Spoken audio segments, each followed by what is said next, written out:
Hello students, this is the second video for the chapter 3, which is spreadsheet ranges and functions. I hope you people would have gone thoroughly with the first video, into which we have discussed some of the terms related to the spreadsheet, and I have given some work also for you people to do. That was to write down the definitions. I hope you people would have done those work. Later on, now today we are going to start with the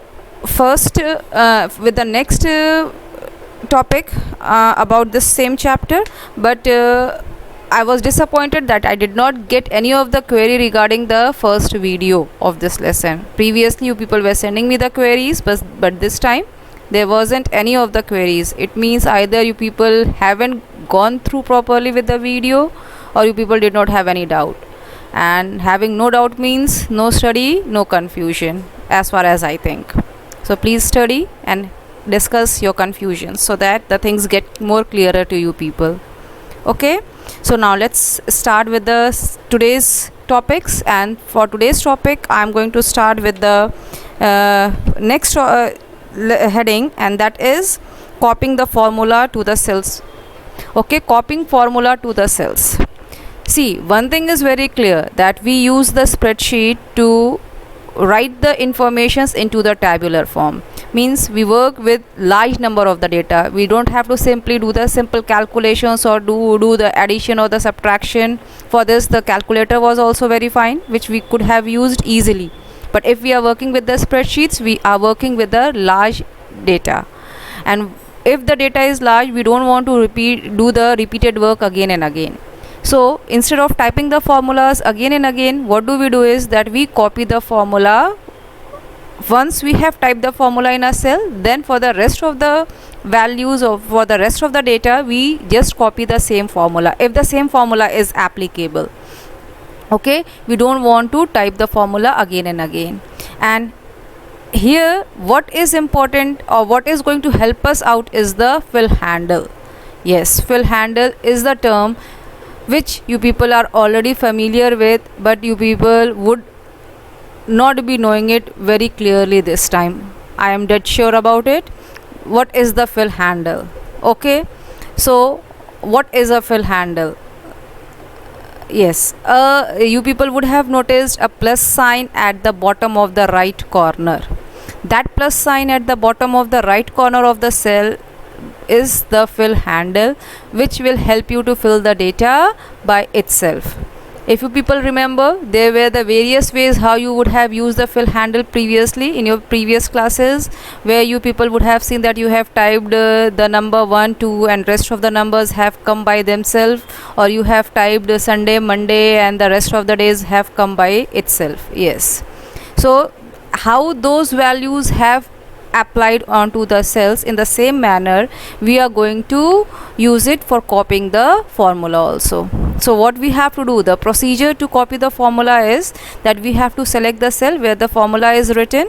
Means the first in the table, the first cell will be there where the formula will be written, and for the rest of the cells we are going to copy the formula. Okay, so what we are going to do is that we are going to select the cell where the formula is written. Now after selecting the cell, what we are going to do is the second step, that we are going to take the mouse pointer to the bottom right corner of the cell boundary. As soon as you will reach over there, you will notice that the pointer changes to a plus sign. The mouse pointer, which was arrow earlier, now it will change to the plus sign. Now you just have to drag this plus sign to the ranges where you want to copy the formula. Okay, and once you have selected all the ranges where you have to copy the formula, release the mouse button and you will see that all the values have been filled into the selected range. Now let's take up the demonstration for it. You all can see clearly over here that I have taken values into 4 columns, A, B, C and D.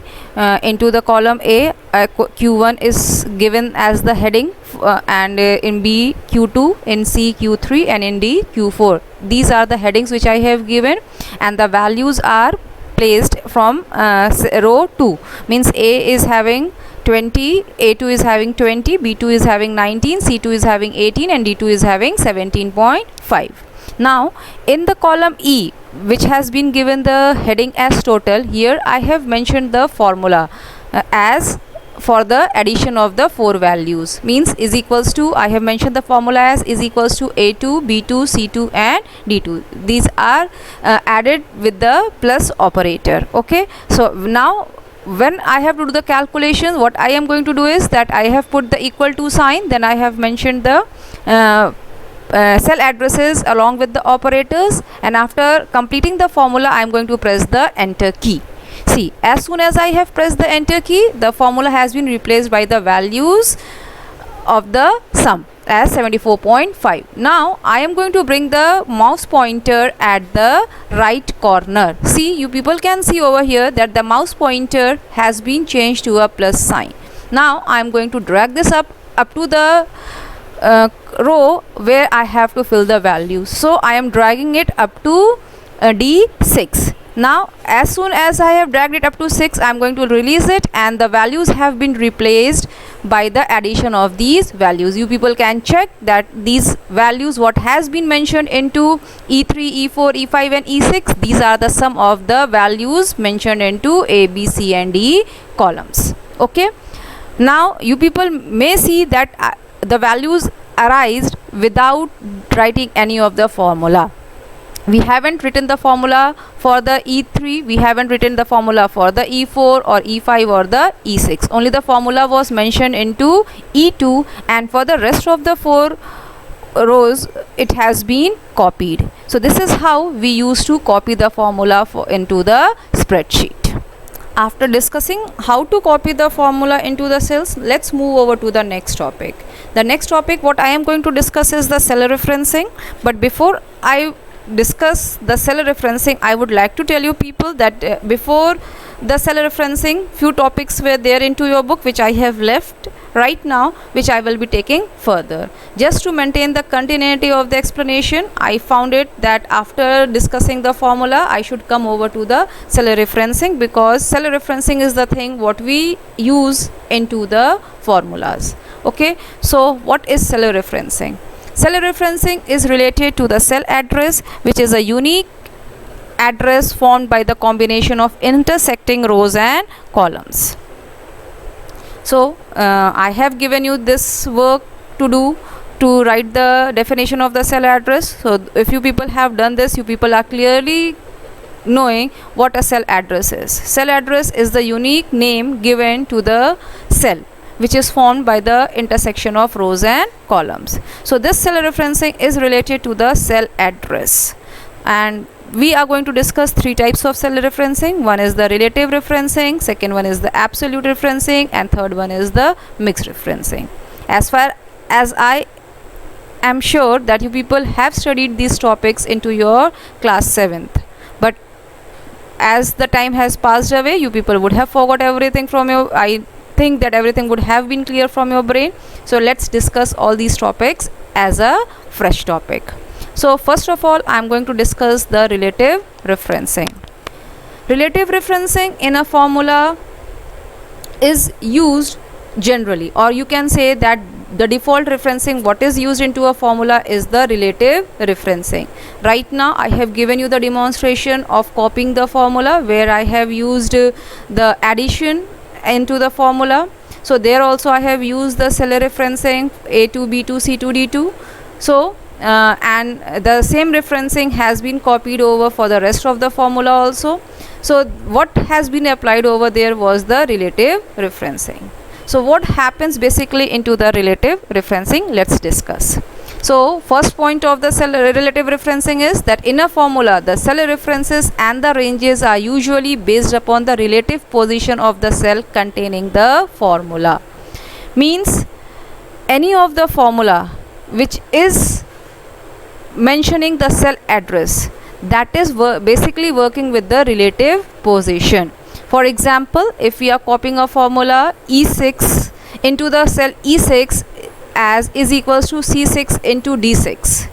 Okay, if we have to multiply two cells C6 and D6 and we have to place the result into the cell E6. Okay, so now I will be pressing the enter key and I will be getting the product of C6 and D6 into E6. But now when I am going to copy the formula for the E7 or E8, what will happen over there? The formula for E7 will change from C6 to C6 D6 to C7 D7, and in E8 it will change to C8 and D8. This is the same process what has been applied into the copying formula also. Means into the first cell it was written A2 B2 C2 D2. For the second formula it changed over to B3 C3 D3. For the next it changed over to the A4 B4 C4 D4. Like this it keeps on changing.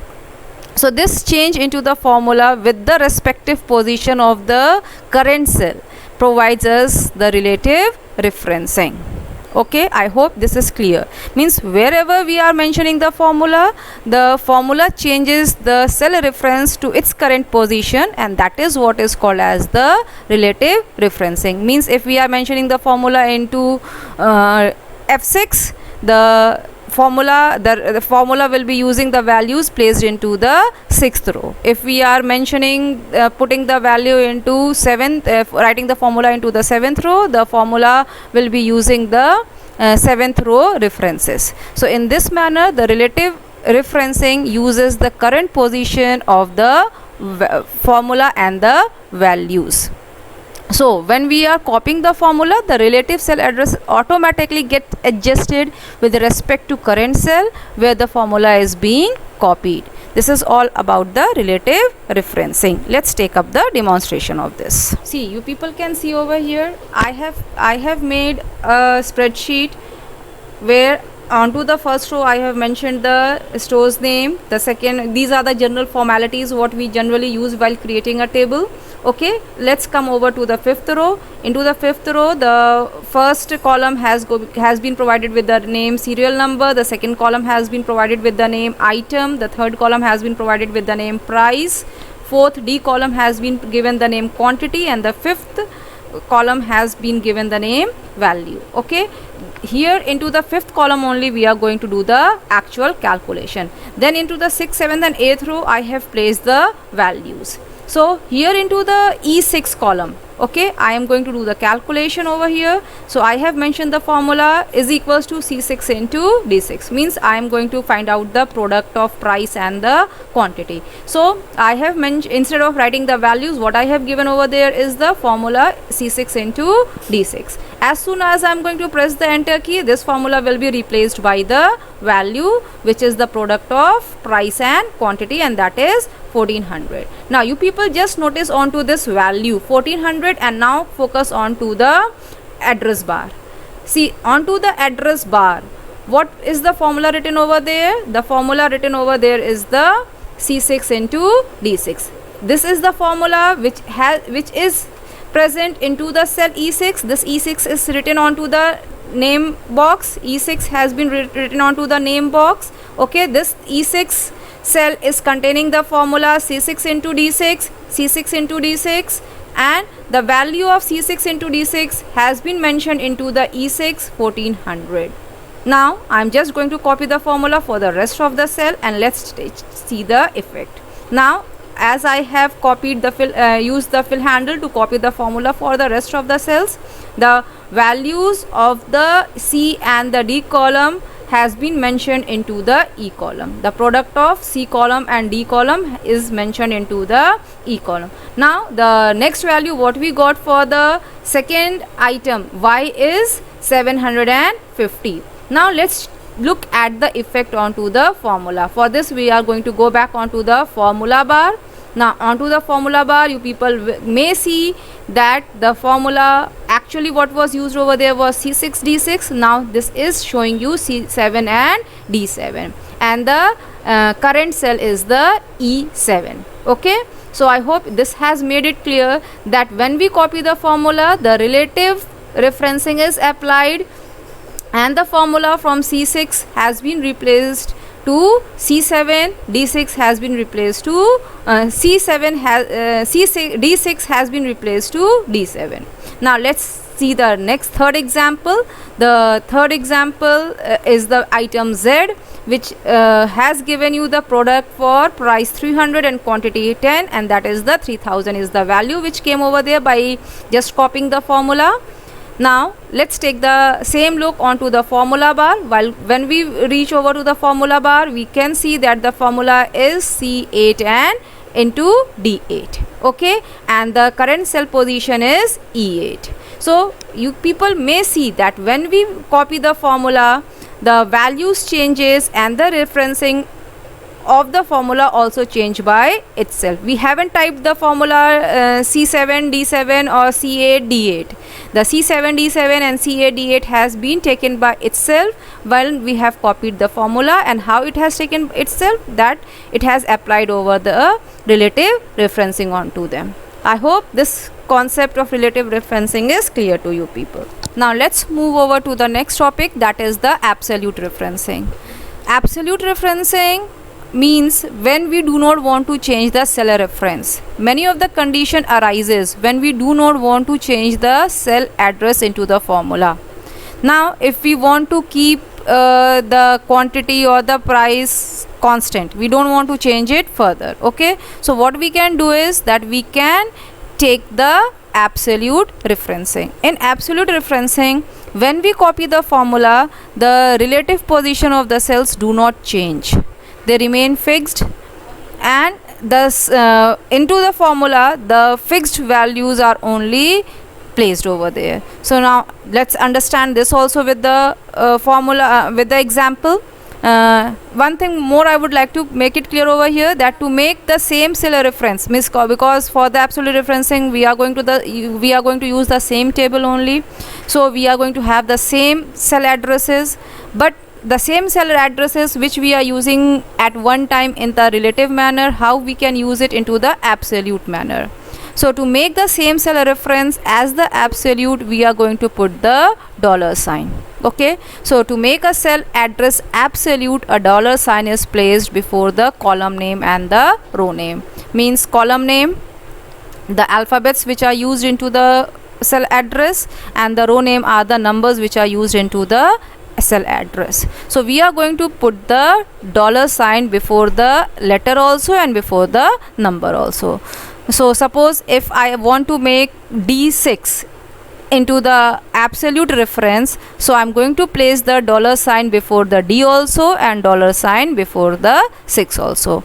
So the same D6 which I have used into the relative referencing as the example, now if I am going to place a dollar sign before D and before 6, the same cell address will become absolute, and now if I am going to copy this into the formula, the D6 will remain constant. In every condition the formula will be referring to D6 only, it will not move over to D7 or D8, okay. Now let's take up the demonstration. For this also I am going to use the same example what I have used for the relative referencing. So the worksheet is going to look like the same only. Above the store name, the bill, the number, the date, or the some formalities are there. Now come over to the fifth row where the same headings are given: serial number, item, price, quantity and value. I haven't changed the values also. The values and the things all the are placed into all the columns are same. Now focus onto the cell E6. Focus onto the cell E6. Now you people can see into the cell E6 I have written the formula is equals to C6 multiplied by $D $6. Now C6 is means that I have used the relative referencing into this, where C and 6 both will be changing for the rest for the next values, and for the D6 I have put the dollar sign. So if I have placed the dollar sign, I have made the referencing absolute. So if I am going to copy it onto the next formulas, the D6 value will remain fixed, whereas C6 will keep on changing. Let's see this. So I have written the formula. Now I am going to press the enter key. You can see that the formula has been changed by the value 200 into 7. Now let me copy the formula using the fill handle for the rest of the two values. Now you people may see that these values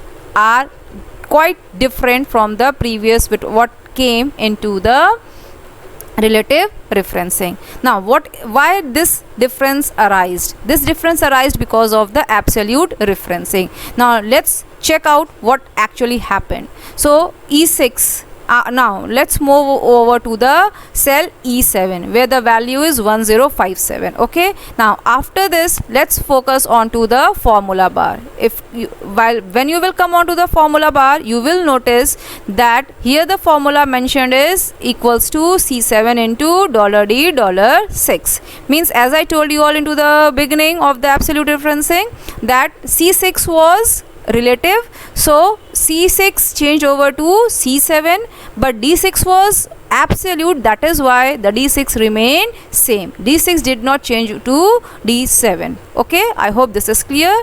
Now let's take the next example. Come over to the cell E8. So you can see that into the name box, E8 is the current cell. E8 is having the formula C8 into D6, $D$6. So C6 was the relative referencing was used into C6. So now the C6 changed according to the current cell. It is the E8. So the C6 change over to C8, whereas the D6 is still referencing to the fixed value, that is D6 only. So no change into the D6. D6 did not change to D7 or D8, whereas C6 keep on changing from C7 to C8. That is why the values into E7 and E8 are quite different from the values which came into the relative referencing. Although I haven't made any of the difference into the price or the quantity, but still the values differ into E7 and E8 because of the absolute referencing. Now let's take up the third type of referencing, and that is the mixed referencing. In the mixed referencing, into the cell address both relative and the absolute referencing will be used. Means as every cell reference is having two parts, column name and row name, so one part will be relative and the other part will be absolute. Means either we can make the column absolute or we can make the row absolute. Means in one cell address both the types of referencing will be used. Okay, and that is what is called as the mixed referencing. Okay, so either in this, either we are going to make the column absolute or we are going to make the row absolute. Whatever is going to be made absolute, $sign will be placed before the particular name. Means either we will be putting the $sign before the column address or we will be putting the $sign before the row address. Only one $sign will be used either before column or before row. The same example I am going to take. Suppose if C6, now this time I am going to make C6, I am going to apply the referencing onto the C6. So either I am going to use the $sign before C or I will be putting the $sign before 6. Okay, so the same instance will be used, and let us see how we are going to use it for the mixed referencing. But do remember one thing very well, that into the mixed referencing either of the row or the column will be absolute, so the other one will be relative. So the relative will keep on updating and the absolute will remain the same. Means if I am going to make the row absolute, row will be fixed but the column will keep on changing from A, B, C, D, and if I am going to make the row relative, the row will keep on changing from 1, 2, 3, 4 to the further values. Now let's take up the demonstration. I am again going to use the same example. Okay, now in the same cell E6 I have mentioned the value $6. Okay, so as soon as I am going to press the enter key, the value you people may see that it has changed to 200, which was the value of C6. Now when I am going to copy this formula for the rest of the cell, you people will see that the same 200, which is the value of C6, is mentioned over there, which means now let's take the look onto the formula bar for the E7. What is happening onto the E7? So into the name box we all can see that the current cell is E7. Now come on to the formula bar. So again the formula bar, you people will see that it is also referring to the same $6. Means the value is fixed onto the 6th row. means when we are moving on to the 7th row, it is not showing the relative position as C7, but it is still showing us the value onto the 6th row only. Okay, the same thing is repeating for 8th also. So when we are moving on to the E8 cell, the current cell position into the name box is E8, but the formula bar is still referring to $6 only. Means when we are moving, see, no, C is absolute, C is relative and 6 is absolute. Okay, so 6 is going to be constant, but C will keep on changing. But since we are moving column wise, we are moving into the same column E, so here the C is also not being changed. C will not change to D or E or F like this. Okay, so if when we will be moving row wise, then the effect will be seen onto the C also, but when we are moving column wise into the different rows, the no change into the C is also denoted over there. I hope this is clear to you people. You people may try yourself by making the C absolute and 6 as relative. See, check out the difference by yourself. What will happen when you are going to make the column absolute and row relative. Now come on to the last topic for today's video, and that is your homework. So for the homework, the first thing what you people have to do is that you people have to go through the examples given in your book on page 35, 36 and 37. There are the 3 examples in your book.